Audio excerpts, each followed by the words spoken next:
as the Sudanese authorities extend a 3-month approval given to the UN and aid groups to use the Adre border crossing with Chad to reach Darfur.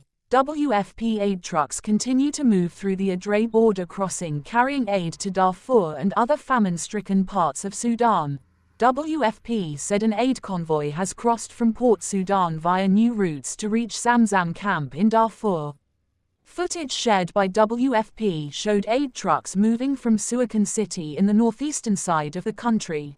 Sudan's Sovereign Council said it would extend the use of the Adre border crossing with Chad, seen as essential by aid agencies for the delivery of food and other supplies to areas at risk of famine in the Darfur and Kurdistan regions.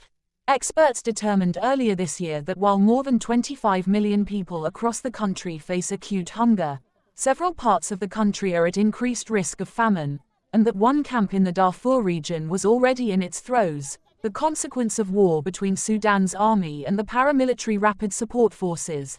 Adre, which was closed by an order from the army-controlled government in February, was reopened for 3 months in August until November 15, and it had not been clear whether that period would be extended. Members of the government have protested against the opening, saying it allows for the RSF to deliver weapons.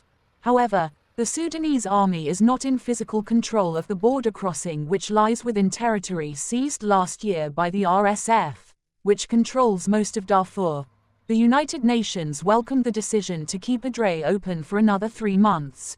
More than 300 aid trucks with supplies for more than 1.3 million people have since crossed into Sudan through Adre, according to UN Humanitarian Coordination official Ramesh Rajasingham in a briefing to the Security Council.